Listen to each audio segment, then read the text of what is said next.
here and is here to stay, so you are all concerned with an additional problem for you. You still need to get a job. I have one. I don't know for how long, but I have. A cautionary remark, I am a self-made English speaker. When I was young, I was wise enough to study German, which is probably going to become European language. I had to study English while studying at the university, because all the English, all the economic literature, I mean all the literature, especially in economics, was written in English. So the first thing I had to do when I started studying my thesis was to read papers in a language I didn't know. And it was supposed to learn. It was a challenge. I don't know if I took it. Well, in case I see you smiling, it can be that I made a mistake or that I said something amusing. Now, it's difficult perhaps to speak about an economic crisis to people who are not supposed to have some formation in economics. But there are a lot of features of the European project that can be easily understood, even without having any previous knowledge in economics. Look at the first feature that always strikes me. Back in 1997, Alberto, a very important economics professor who teaches at Harvard University in the United States, wrote an interesting paper where he basically put forward the argument that the Eurozone project was irrational and it had no historical reasons. His argument was very simple. Do you know how many sovereign states there were at the end of World War II? There were about 75. Do you know how many sovereign states we have now? There are about 200. Which means that the political sovereignty, so to speak, has been increasingly fractioned, so dispersed. Is there, this is a fact. Now, facts can have their logic or not. From an economic point of view, this fact has a logic. And what is the logic of the increasingly fractioning of political sovereignty? Well, it's globalization.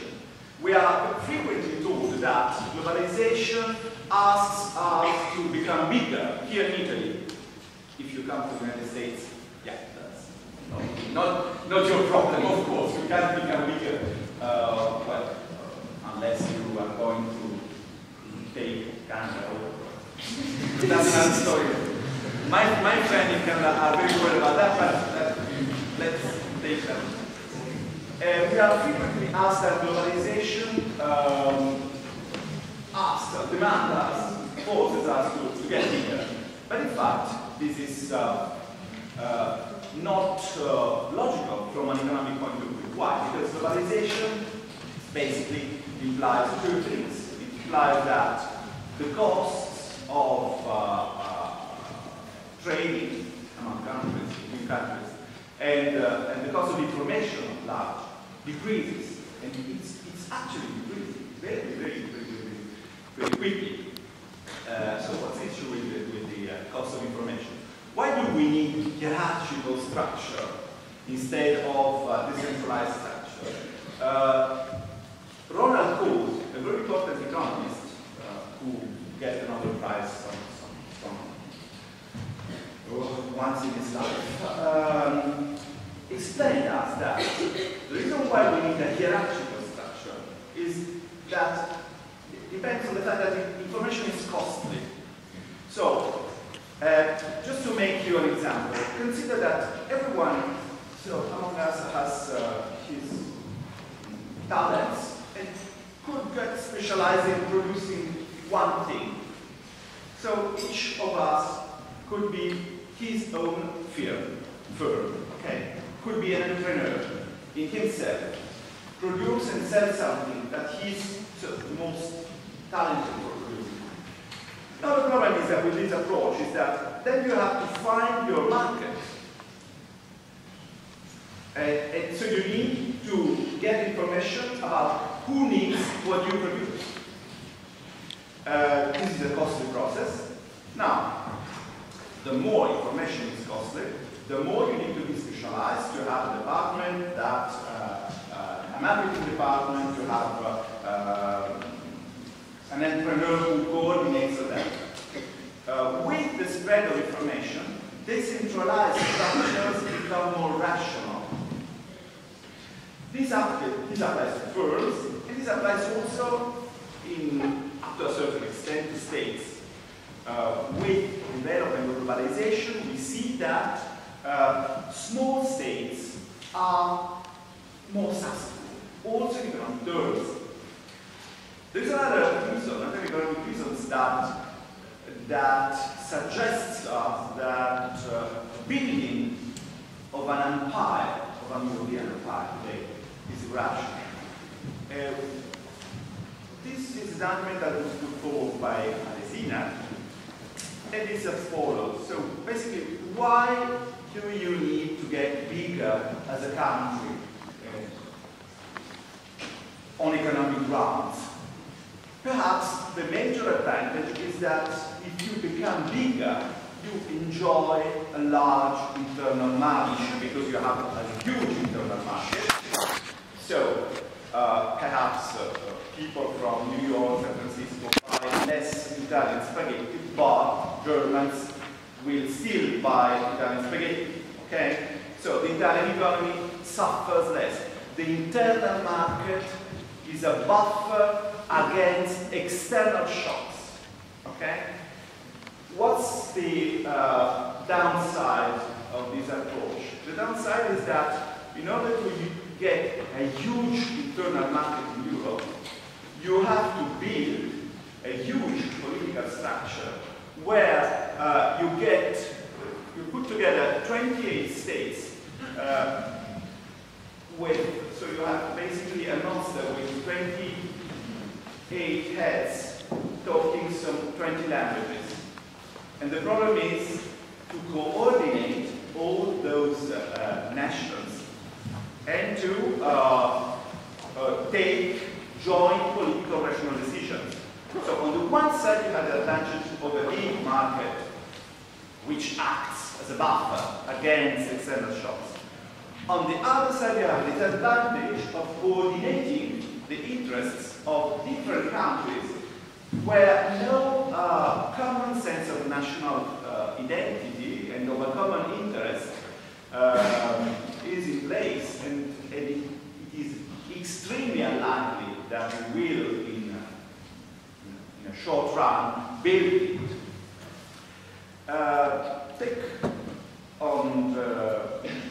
Now consider a small country. A small country has no internal market. Take for instance is Iceland.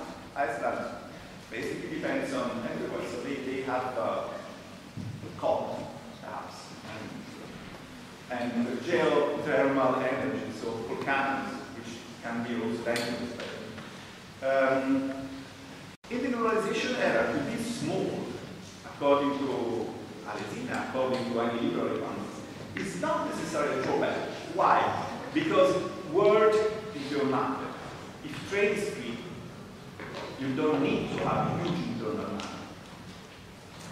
At the same time, if you are a small country, it's quite easy to take decisions, to take course of action in response to the changing landscape of globalization. If there is a crisis somewhere, you can take a corrective action. If you have a look at what's happening now in Europe, first things which is very apparent is that we are unable to take any consistent and quick decision on any issue, including economic issues. So in a sense, the forecast made by Alesina in 1997 was correct. There was no economic rationale in getting bigger in the age of globalization. This would rather bring about a crisis than a success story. There is only a question that I ask to myself, and sooner or later I will also ask Alzina, is why he's now defending this project when it's failing,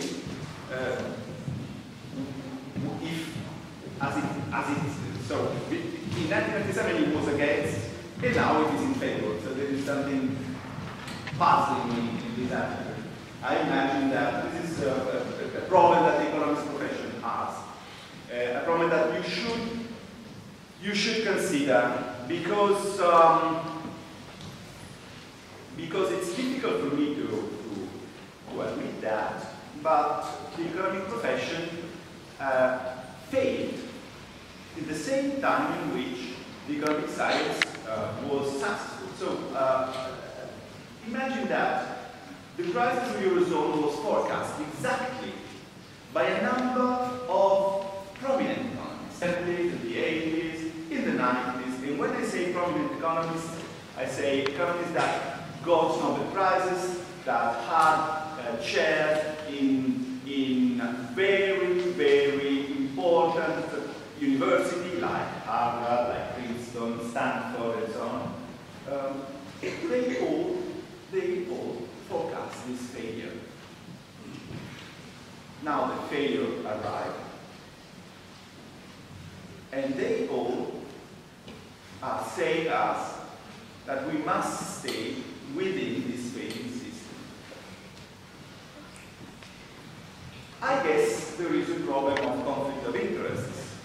So the first question, the first lesson I would like you to bring with you when you go out of this room is follow the money. I mean, information is costly. The media system is costly. It costs a lot of money. Everything you get from the media system has been paid by someone. So you are clever enough. I don't need to elaborate further on this point. Let me now I try to be a little more technical and to explain why the Eurozone crisis has in itself something more dangerous and more destructive than the information story told by Resina back in the 90s.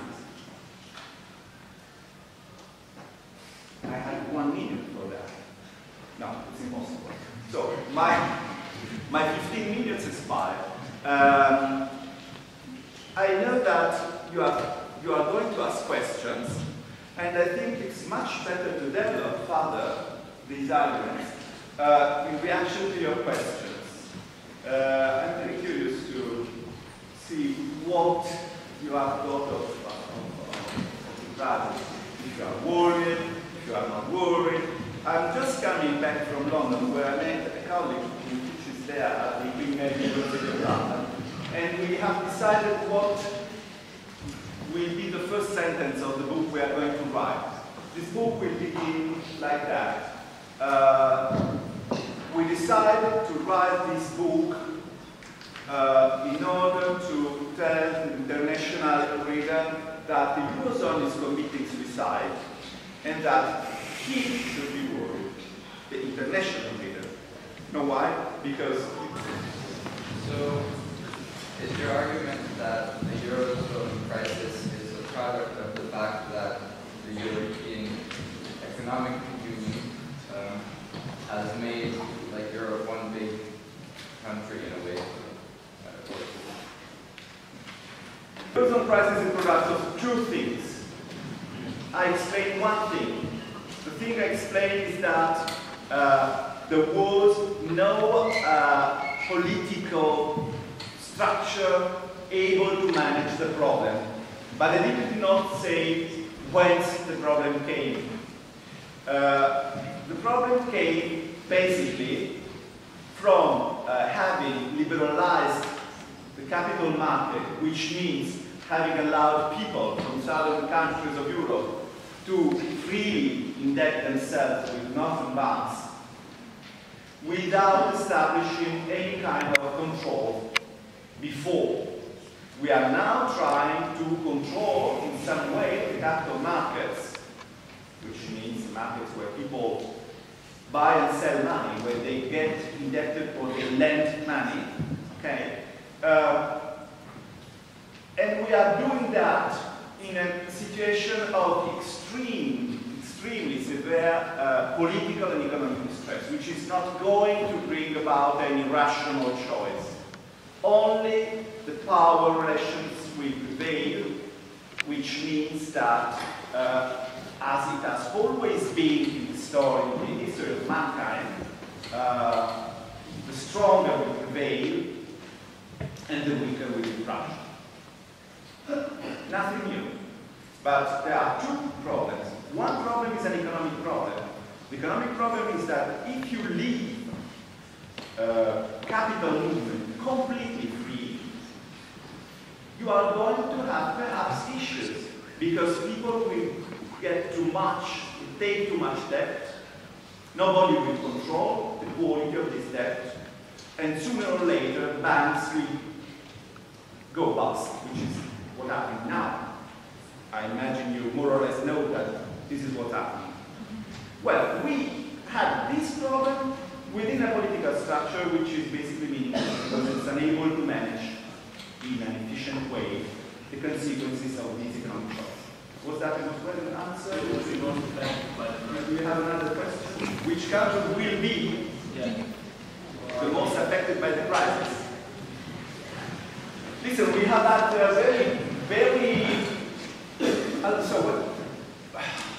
when I studied economics at the university, so I mean 30 years ago, 3 decades ago, we could never imagine that we were going to see what we are seeing today. We have seen collapse in countries' GDP, in countries like Greece, of about 30–40%. So basically, the revenues of the whole country, the income of whole countries, are almost half. At present, Greece is the mostly affected country. The political situation, accordingly, is not stable at all. Greece has disappeared from the media, but we know that people are increasingly dissatisfied. Italy, of course, will also be affected. It resisted till now, but we had a huge fall in industrial production. Many of our best firms are being bought by foreign investors, which in principle is not bad, but there must be. So, if it happens within reason, we have a very large public debt, which is going to become a problem. It was not at the beginning of the crisis, but the crisis was so badly managed that the state of public finance now worries everyone. But the problem is that nobody will win. So basically, the European Union is a lose-lose game for every country. Even Germany will have its own difficulties. Let's put aside now the economic question. Look at the migrant questions. This is a clear example of what does not work in Europe. We know that Germany has a demographic crisis for a number of reasons. In the baseline projection of the Eurostat, Germany was going to expect to lose about 30 million of inhabitants from here to 2007, which means that its population was expected to collapse and to become about the size of the Italian population. What did Germany in order to cope with this problem? Two things. A lot of interesting TV movie with nice love story where people get married and make a lot of children. When I'm on holiday in Austria, I look at those interesting movies, very, very romantic. And another thing, more effective, it took advantage of the crisis in the Middle East. by inviting people to come to Germany. This year, the population of Germany increased. It is the first time since many years, and this was not expected to happen. It happened because Germany invited 1 million people into their borders, with some side effects, like the strange episodes in Cologne, perhaps you know, especially if you are girls, you should be good so. And another interesting thing, which is that all the surrounding countries were not happy to be flooded by this mass of people. But Germany had decided. Germany basically had decided for the others. And now, interesting thing, the Finance Minister Schäuble asks for us to put another fuel tax in order to finance the control of our borders, which is something that was never proposed when the problem of controlling the border was only an Italian problem. So you see that there is a huge asymmetry which is going to have a political impact, and there is another little problem. In Germany, people are worried.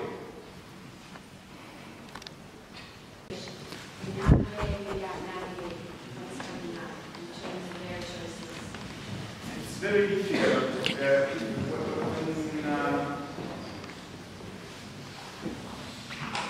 What do I recommend then?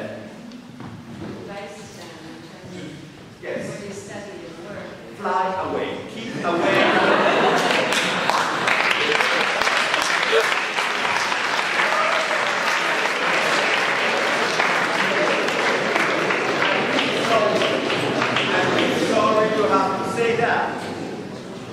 I'm really sorry to have to say that, and by the way, it's almost useless to tell that you are an international audience and you will probably spread across the world, which is exactly what happened after God had a little issue with the Tower of Babel, you know, where people joined themselves around a huge tower, which is nowadays called the Euro Tower. It's in France.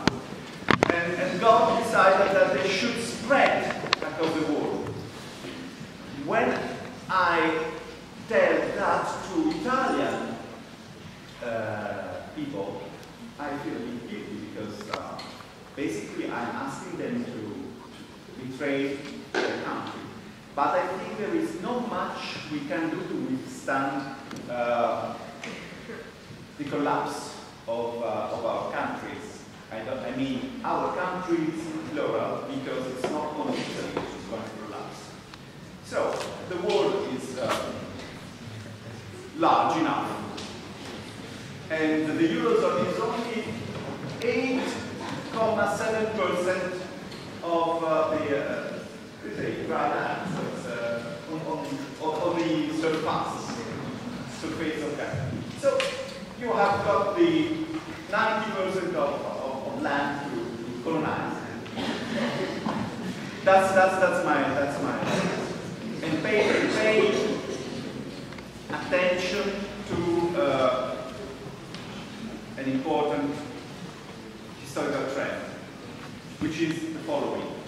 Everywhere, every time